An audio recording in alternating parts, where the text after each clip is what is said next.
Esse ano nós comemoramos um centenário da Semana de Arte Moderna. E em 1922 foi também o ano em que o presidente Epitácio Pessoa assentou a pedra fundamental no Morro do Centenário, em Planaltina, para marcar o local onde seria a futura capital do país, no ponto central do Brasil, entre os paralelos 15 e 20 graus. Esses dois fatos históricos ocorridos, esses dois fatos históricos, 100 anos depois da independência, materializam o desejo de uma nação que ainda procura afirmar sua própria identidade. No conhecido Manifesto Antropófago, Oswald de Andrade afirma: a nossa independência ainda não foi proclamada. Expulsamos a dinastia, preciso expulsar o espírito bragantino. Contra a realidade social vestida e opressora cadastrada por Freud, a realidade sem complexos, sem loucuras, sem prostituições e sem penitenciárias do matriarcado de Pindorama. Essa talvez seja a melhor tradução do espírito da arte moderna, da Semana de Arte Moderna.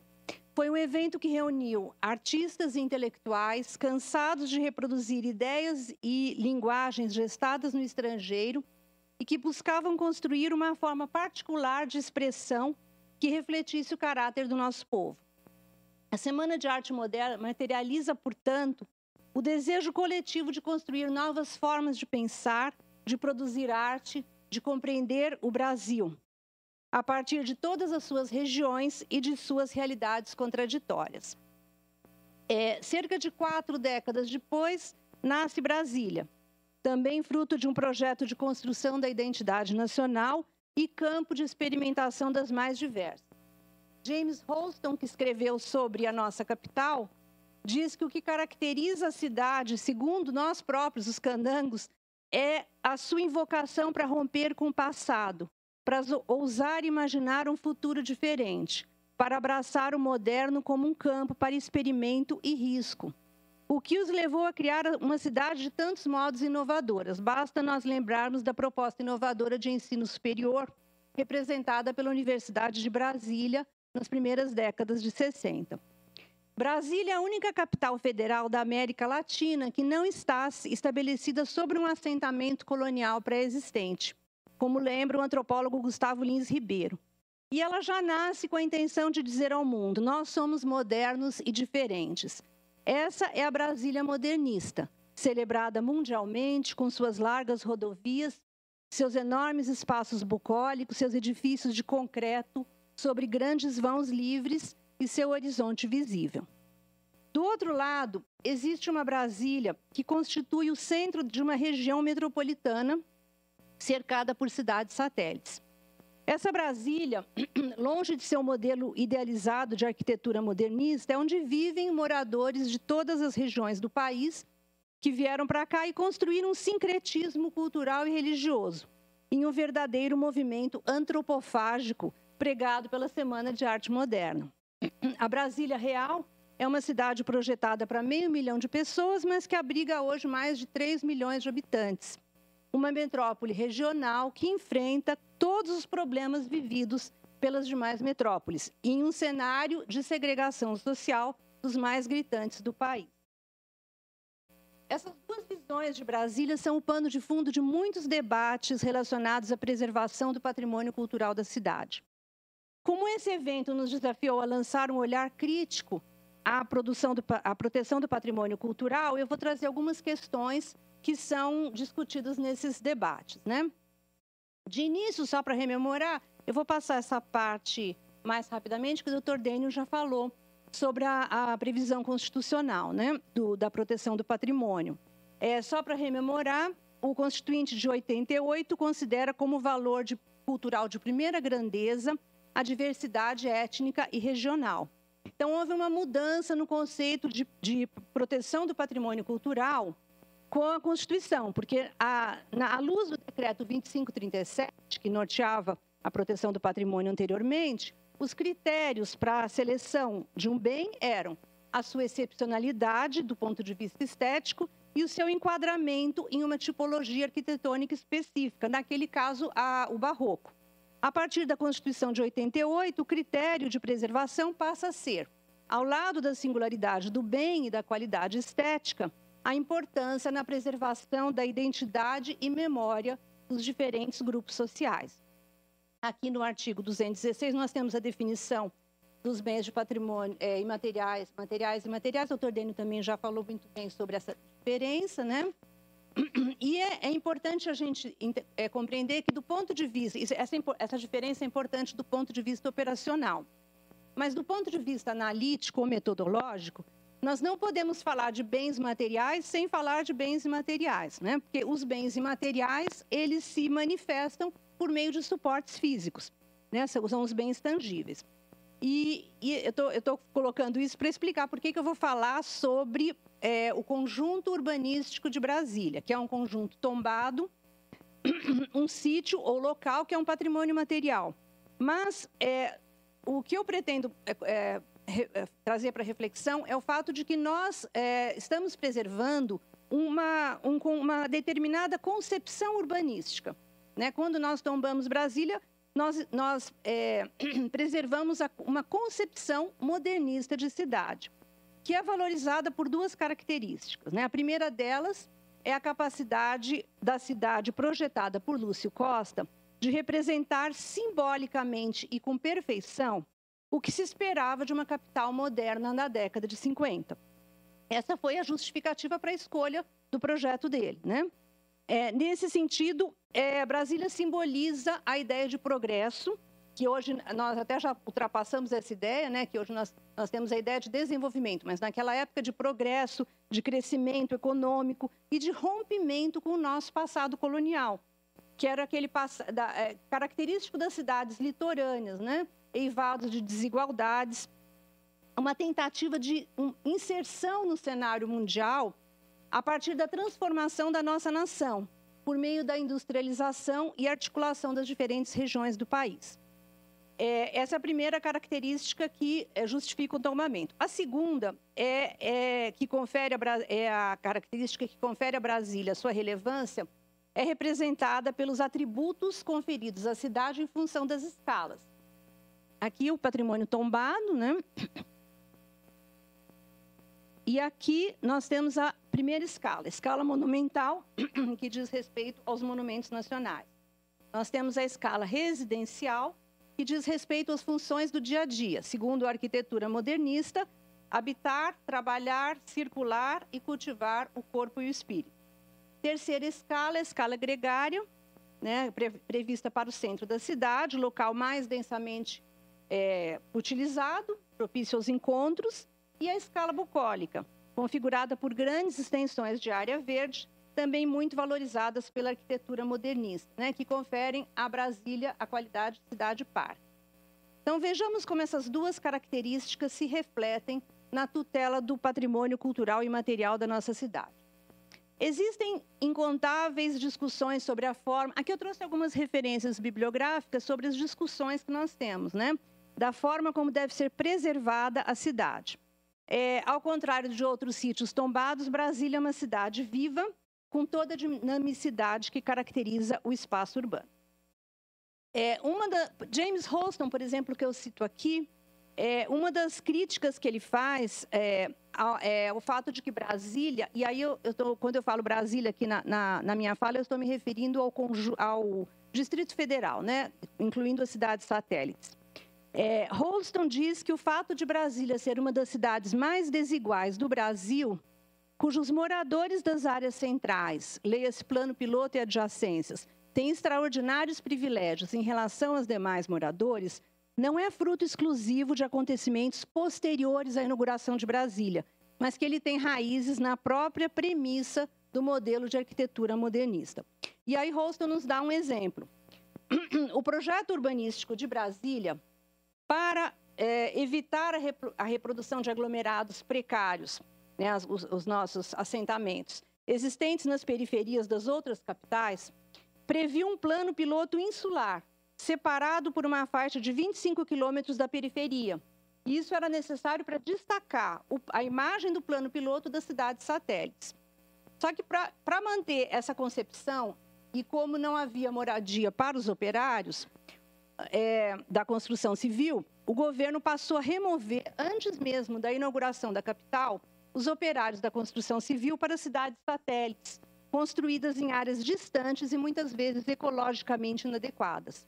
A cidade de Taguatinga, por exemplo, surge antes da inauguração de Brasília, em 1958, para alojar levas de retirantes nordestinos que vinham para Brasília procurando emprego e fugindo da seca. Então, esse artifício, aqui nós temos uma imagem do centro de Taguatinga, em 1958, né? Não tem saneamento, não tem nada. Esse artifício deixou o plano piloto livre para a ocupação da classe média e dos funcionários que viriam para cá. Mas ele cria um problema. Essas cidades satélites eram lugares bastante precários, sem saneamento básico, sem serviços públicos, sem abastecimento e sem empregos. E isso causou um problema que permanece até hoje. O custo do transporte público em Brasília é muito grande, porque as cidades satélites estão muito longe, né, da parte central. Então, existe uma permanente tensão entre Brasília, capital do modelo do urbanismo, da arquitetura modernista, inspirada nos princípios da Carta de Atenas e nos congressos de arquitetura internacional, o CIAM. Importante porque representa a ideia de uma capital moderna no cenário cultural mundial de meados do século XX. E a outra Brasília, que é a Brasília Metrópole, que enfrentou e enfrenta uma série de problemas urbanos, né? Se nós pensarmos na Brasília modelo, nós podemos dizer que ela já nasce eivada de contradições, né? A primeira delas é a própria escolha da arquitetura modernista europeia e norte-americana como modelo inspirador. É bom lembrar que a justificativa da Unesco para a proteção de Brasília é que ela representa uma manifestação exemplar dos princípios do urbanismo do século XX, exatamente como foram expressos em 1943 na Carta de Atenas, né? Nessa imagem aqui, nós temos um desenho que Le Corbusier, o pai da arquitetura modernista internacional, né, produziu em 1922 para ilustrar a cidade hipotética modernista, chamada por ele de a cidade para 3 milhões de habitantes. Coincidentemente, nós estamos agora com 3 milhões de habitantes, né? Então, a gente vê que as semelhanças com Brasília são evidentes, né? Ali nos blocos, os edifícios em blocos, né? E aqui na concepção até mesmo das nossas quadras comerciais, né? Como a gente interage com o meio ambiente. A respeito dos postulados modernistas, Hermínia Maricato lembra que a arquitetura modernista se desenvolve na Europa e nos Estados Unidos em um contexto muito diferente do contexto que a gente vivia, né? Então, lá na Europa e Estados Unidos havia uma forte produção econômica associada às ideias inspiradas no positivismo, como a concepção de progresso linear, discurso universalista e funcionalista, a crença na racionalidade para garantir o equilíbrio econômico e social da população. E ainda, segundo, que tem muito pouco a ver com o nosso contexto histórico e político da época. E ainda, segundo Maricato, a absorção do ideário modernista no Brasil se deu de duas formas. Embora um grupo de urbanistas tenha procurado adaptá-lo à realidade nacional, construindo propostas de desenvolvimento nacional a partir do nosso contexto, e esse grupo deu origem, inclusive, aos planos de melhorias, aos planos diretores de desenvolvimento integrado, que hoje são os nossos planos diretores, né? Foram os urbanistas que primeiro começaram a pensar nisso. Um outro grupo dedicou-se a aplicar no Brasil os preceitos universais do movimento, que pouco a pouco foram perdendo a inspiração social e se transformaram em cânones formais. Está faltando alguns acentos, porque eu não consegui colocar os acentos circunflexos no slide. Ou seja, eles preservaram apenas o seu valor estético, né, e perderam aquela concepção igualitária e democrática do modernismo. Para Maricato, Lúcio Costa integrava o primeiro grupo, que procurou temperar as ideias do modernismo mantendo um pé na nossa brasilidade. Mas existem outros, ela cita outros autores, como Maria Cristina Leme, por exemplo, que entende que Brasília e Lúcio Costa não estariam ligados ao primeiro grupo, mas ao segundo grupo. Bom, o certo é que o grupo de Lúcio Costa e de Oscar Niemeyer ganhou destaque no cenário político-administrativo nacional, especialmente depois da elaboração de um projeto coletivo para a construção do edifício sede do Ministério da Educação no Rio, o edifício Gustavo Capanema, que aparece ali naquela imagem, né? Nesse projeto coletivo participou Le Corbusier, e a partir desse momento, a arquitetura modernista no Brasil passou a ser sinônimo de boa arquitetura, né? Então, era a arquitetura que era muito valorizada. Os preceitos do modernismo se mostraram muito adequados à nossa realidade climática aqui do Planalto Central, né? Com o material pré-fabricado do modernismo permitia economizar custos, aumentava a velocidade de construção, o clima ameno de Brasília favorecia os espaços vazios, né? E o céu, que ficava perfeitamente visível no horizonte, passou a ser a nossa paisagem. Mas alguns elementos da estética modernista se mostraram disfuncionais, né? Então, é importante que a gente entender que a estética modernista ela prega um único modelo de cidade. É a cidade funcional, organizada por meio do zoneamento e guiada pela razão e pela lógica. Então, todas as características das cidades que não apresentassem uma determinada função, para o modernismo deveriam ser remodeladas, né? Então, o modernismo não se preocupava com as características históricas e peculiares das cidades. A proposta era a seguinte: se existe um prédio com valor, se existe uma determinada arquitetura, vamos preservar um prédio daquela arquitetura. O resto a gente remove para que a cidade fique funcional, né? Agora, paradoxalmente, Brasília já nasce preservada, né? Eu não vou falar sobre todos a legislação que protege Brasília, mas já em 1960, no decreto, na lei federal que organizava a estrutura administrativa do Distrito Federal, o artigo 38 dizia: qualquer alteração no plano piloto a que obedece a urbanização de Brasília depende de autorização. A partir daí, nós tivemos vários diplomas legais, decretos, etc., que o doutor Dênio muito bem colocou já na exposição, né? Só que a funcionalidade pregada pelos modernistas não resistiu ao passar do tempo. E nós logo percebemos que muitos dos postulados tornavam as cidades disfuncionais, né? Então, em estrita obediência ao ideário modernista, Brasília é uma cidade produzida para os automóveis, né? Uso de automóveis individuais e para velocidade rápida. O Antônio Carlos Carpinteiro, um urbanista, comenta que a contemplação dos eixos da cidade e o ritmo dos eixos não é estática, como era no Barroco. Ela é dinâmica, veloz, sempre com a ideia de moderno, né? Então, não há previsão de transporte sobre trilhos em Brasília, o que fazia todo sentido na década de 50, mas que, quando se coloca o projeto de industrialização nacional baseado na indústria automobilística, mas que hoje tem pouco sentido, porque nós precisamos hoje evitar a poluição do meio ambiente e os congestionamentos. Então, nós estamos voltando para os veículos sobre trilhos, né, para o ciclismo também. Então, essa disfuncionalidade de Brasília, do ponto de vista do sistema de mobilidade, é pano de fundo de várias ações judiciais. Nós tivemos, por exemplo, a ação civil pública movida pelo Ministério Público contra a implantação do VLT, veículo leve sobre trilhos, na W3. Nós tivemos mandado de segurança que foi impetrado pela Procuradoria-Geral do Distrito Federal para a construção das agulhinhas, porque havia apenas as tesourinhas, né? Então, o Distrito Federal começou a construir as agulhinhas, o IPHAN interditou as obras, depois foi permitido. E temos agora a ação civil pública movida pelo Ministério Público para discutir o plano de mobilidade urbana para o Distrito Federal com a implantação das ciclovias, que são tão necessárias, né? Outro problema decorrente dessa concepção é a própria segurança no trânsito, né? Volta e meia se discute a necessidade de colocação de guarda-corpo no eixão para evitar a colisão frontal dos veículos e a criação de algum meio que articule a parte leste com a parte oeste do eixo, né? Porque as pessoas são obrigadas a passar pelas passagens subterrâneas que não oferecem segurança ou então correm risco de atropelamento.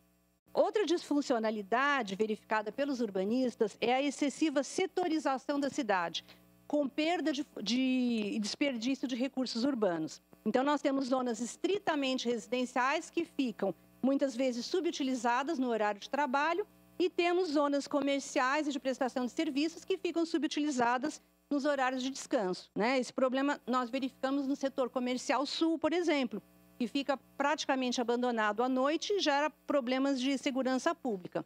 Essa questão está sendo discutida hoje no âmbito do Poder Executivo.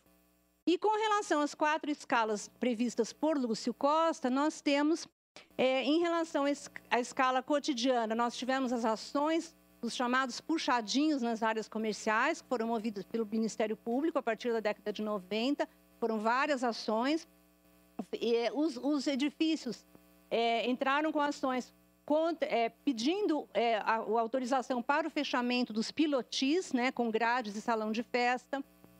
Com relação à escala bucólica e cotidiana, nós tivemos ação movida pelo Ministério Público contra a expansão do Sudoeste.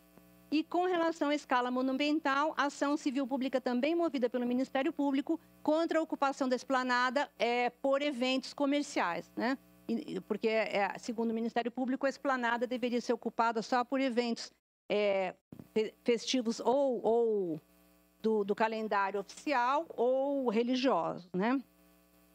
Bem, até agora eu me detive num primeiro nível de tensão e conflito que diz respeito à questão como conciliar a proteção do patrimônio imaterial de Brasília, representada pelo seu conjunto urbanístico, com a necessidade de enfrentamento dos problemas urbanos atuais. Existe um segundo nível de tensão ou de conflitos que eu considero importante para a nossa reflexão e que decorre da invisibilização da participação operária e popular na construção de Brasília. Brasília nasce de uma ideia, mas ela nasce também no plano material, com a vinda de um enorme contingente de trabalhadores que iria transformar o projeto de Lúcio Costa em paredes de concreto e cimento. Nesse segundo nível de análise, é importante destacar que a racionalidade e o igualitarismo que inspiraram a construção de Brasília desmoronam à medida que essa população é deslocada para as cidades satélites, né? Então, se reproduz nas cidades, no Distrito Federal, as mesmas mazelas existentes no resto da nação. A invisibilização da participação operária em Brasília é reforçada pelo peso que tem sido dado nas políticas públicas de proteção ao patrimônio cultural, as ações destinadas à preservação do conjunto urbanístico de Brasília, de um lado, e as ações destinadas à preservação do patrimônio cultural das cidades satélites de outro, né? A respeito, eu gostaria de citar 3 ações civis públicas movidas pelo Ministério Público que revertem Professora, essa tendência. Perdão, a gente já encerrou até o horário, mais um minutinho, tá bom? Estou terminando, tá? A primeira delas, são essas 3 ações, tá? Eu vou tentar correr um pouquinho mais. A primeira delas é a ação que busca eles buscam compelir o governo a criar um plano, seria o regimento interno do museu e um plano para a condução do Museu Histórico e Artístico de Planaltina, tá? Eu ia falar um pouco sobre o museu e os outros bens que eles estão buscando preservar, mas eu vou tentar ir um pouquinho mais rápido. A segunda ação é a que busca preservar a Casa de Câmara e Cadeia de Planaltina, né? Essa casa, aqui nós temos uma imagem dela em 1940 e uma imagem dela. É interessante notar que no caso do patrimônio de Planaltina, mais do que a mera invisibilização de um grupo social específico, o esquecimento pode ser lido como parte da narrativa da construção de Brasília como uma cidade erguida a partir do nada, né? Essa era uma ideia de Lúcio Costa no projeto dele. Ele diz que ele traça a cruz, né, como alguém que se aposta do nada. Só que aqui já existia antes comunidades, existia uma tradição e uma história colonial que foi completamente esquecida. Então, a proteção do conjunto urbanístico de Brasília, com a sua pungência, ela ofuscou tudo que existia aqui antes, né? E aqui, finalmente, nós temos a Igreja São Geraldo, que é importante porque essa igreja ela era o lugar onde os operários se reuniam, inclusive para reivindicar o direito de moradia na cidade, porque os contratos eram temporários, eles vinham para trabalhar e voltariam às cidades de origem. Então, eles começaram a se mobilizar para reivindicar o direito de moradia na cidade que eles próprios estavam construindo, né? Então, já me encaminhando para o final, eu só queria trazer aqui uma reflexão, né? Inclusive, voltando à palestra do professor Pablo Slavin, que falou sobre a importância da participação democrática, né? Na Carta de Atenas, o projeto da Carta de Atenas era um projeto de construção da cidade pelos planos urbanísticos, de forma que os técnicos criassem as condições, de vida urbana elaboradas e inscritas no papel dos planos. E segundo o urbanismo, deveria haver uma população esclarecida para compreender, desejar e reclamar aquilo que os técnicos planejaram para ela. Então, isso é a completa anulação de qualquer participação democrática, né? A população ela tem que ser esclarecida para entender por que os técnicos clarividentes proporcionam para elas melhores condições de vida. E, inclusive, é contraditório com a nossa Constituição Federal, né? Que no artigo 216-A diz que o Sistema Nacional de Cultura tem que ser gerido de uma forma democrática, com participação social, né? De uma forma democrática.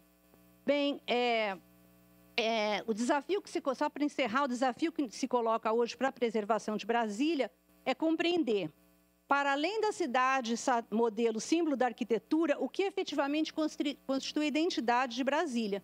E agora nós voltamos para o ideal da Semana de Arte Moderna, né? Que é a construção da identidade cultural de um povo. E nesse processo de busca pela identidade, é fundamental a participação da comunidade, porque é a partir dessa participação que os moradores de Brasília vão identificar os laços afetivos, as memórias, os sítios relevantes que os ligam à cidade. E é somente por meio dessa participação que eles poderão criar a sensação de pertencimento a que o Dr. Dênio se referiu, que lhes permitirá reivindicar a própria preservação dos atributos que conferem a Brasília o seu caráter de patrimônio cultural da humanidade.